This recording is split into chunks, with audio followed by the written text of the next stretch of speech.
Jadi orang-orang karismatik, silakan terimalah kenyataan bahwa memang ajaran bahasa roh sikira baraba itu tidak ada di dalam kitab suci.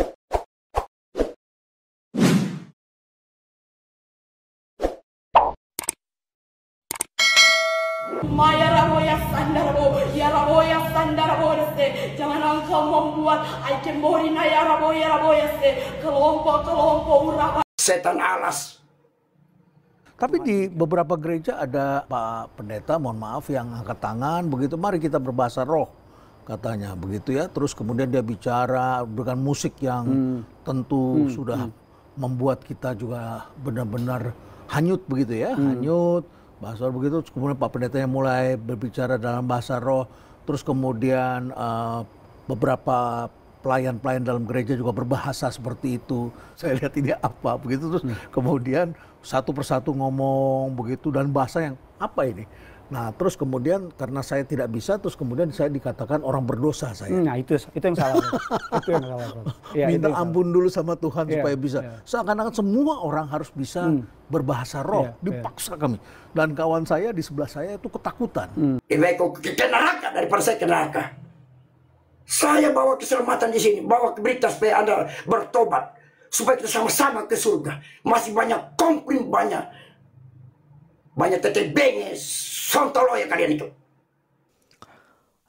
Pada kesempatan ini kita akan membahas apa yang telah disampaikan atau dinyatakan oleh Profesor Renal Kasali itu dalam satu podcast dengan Pastor Gideon Simanjuntak, bahwa ketika dia ibadah atau ikut ibadah dengan gereja tertentu, lalu di sana ditekankan yang namanya bahasa roh, itu beliau divonis atau dikatakan sebagai orang berdosa karena tidak berbahasa roh.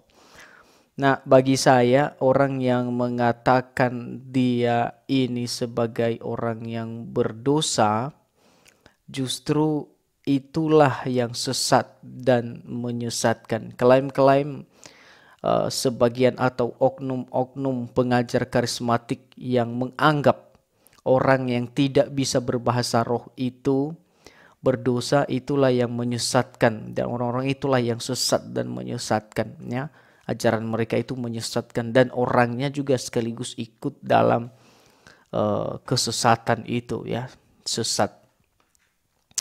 Nah, teman-teman yang terkasih dalam nama Tuhan, fenomena karismatik ini bukan fenomena yang jarang ya kita dapatkan atau tidak sering, ya.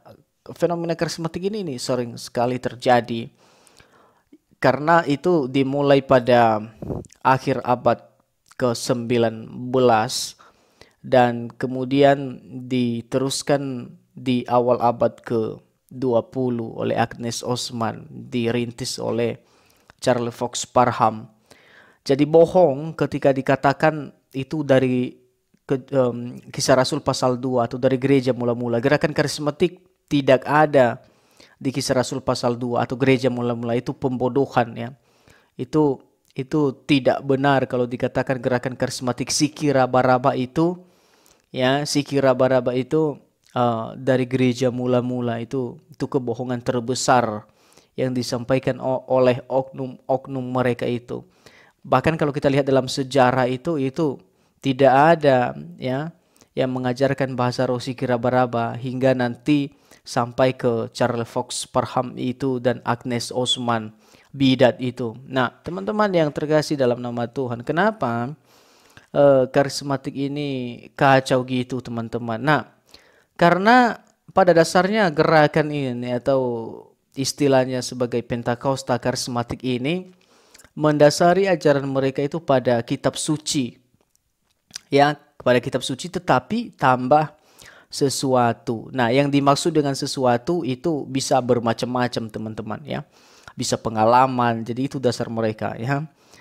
Atau ajaran-ajaran yang didapat melalui nubuat, ya, bahasa roh, ya, seperti yang kita bahas itu. mimpi, penglihatan dan pendengaran.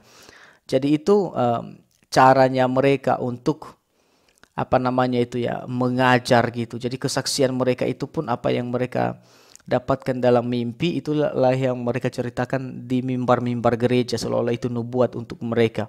Padahal itu sungguh atau banyak yang bertentangan dengan kitab suci.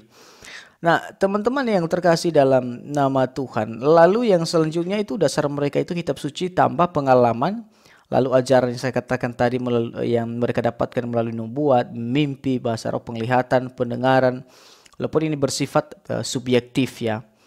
Lalu selanjutnya itu bisa melalui atau istilah mereka itu Roh Kudus berbicara dalam hati kita, dan mereka mengatakan bahwa itu rehma ya, atau rema gitu. Nah, cerita-cerita yang aneh seperti itu diterima dengan mudah oleh kebanyakan orang karismatik tanpa memeriksa atau menguji dahulu apakah pengalaman-pengalaman itu sesuai dengan kitab suci atau tidak. Jadi mereka tidak peduli itu apakah sesuai kitab suci atau tidak, ya penting terima ya teman-teman. Padahal kitab suci dengan jelas menyuruh kita untuk menguji hal-hal seperti itu, teman-teman. Ya, misal dalam 1 Tesalonika pasal 5 ayat 21, ujilah segala sesuatu dan peganglah yang baik.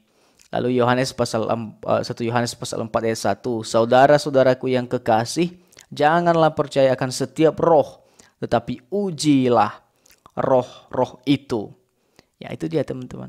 Jadi ketika pendeta Stephen Tong bahwa bahasa roh itu harus diuji, atau gerakan karismatik itu harus diuji, teman-teman, itu betul. Karena dasarnya juga Alkitab, itulah orang-orang Protestan yang murni, yang sejati. Tapi saya melihat bahwa ketika kita berpolemik dengan orang-orang Katolik, mereka tidak paham ini, bahwa ada perbedaan antara orang-orang Protestan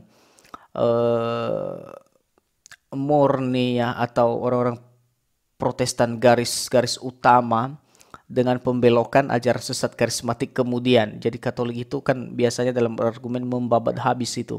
Yang karismatik, yang Pentakosta, lalu yang yang Protestan murni ya. Yang murni ajaran Luther atau ajaran Calvin itu ya, mereka tidak paham itu. Tapi itu bukan soal, tapi kita lebih fokus ke karismatik, bahwa mereka ini beda betul-betul dari Protestan yang sebenarnya, teman-teman yang dikasihi oleh Tuhan. Nah, teman-teman yang terkasih, itulah seharusnya orang Kristen ya, dia harus menguji segala sesuatu itu. Lalu apa saja yang dia dapatkan dan itu tidak sesuai dengan kitab suci, ya itu harus ditolak ya. Itu dia. Nah, semisal begini, ada orang yang bersaksi bahwa kemarin itu dia berkata Allah pernah membawa dia ke neraka ya. Lalu ia menyaksikan neraka itu kepada orang-orang lain. Lalu dia mencoba menggambarkan neraka itu gitu kan. Nah, lalu mengatakan bahwa neraka itu ada di perut bumi ya.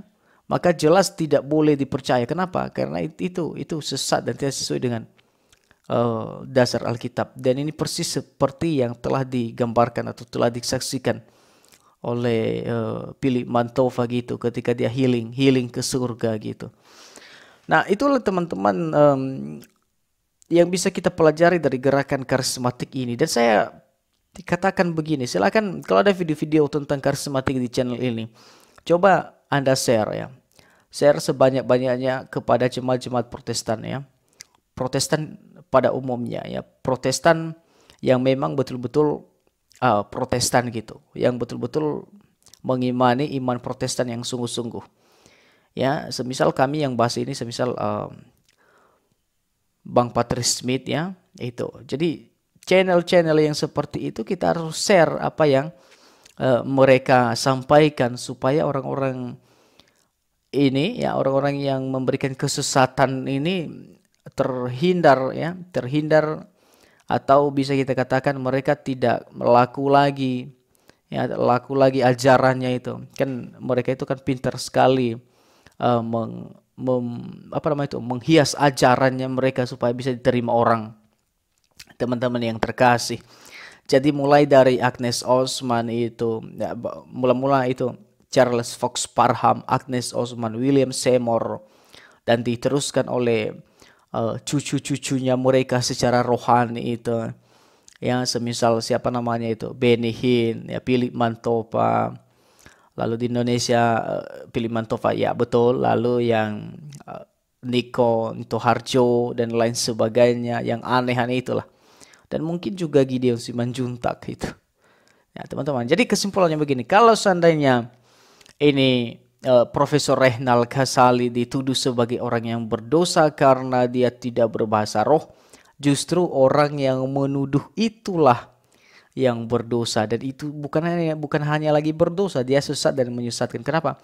Karena yang dia tuduhkan itu sudah penghakiman, dan penghakiman yang dia lakukan itu tidak ada dasarnya di dalam Alkitab. Jadi orang karismatik, silakan terimalah kenyataan bahwa memang ajaran bahasa roh Sikira Baraba itu tidak ada di dalam kitab suci. Demikian, terima kasih.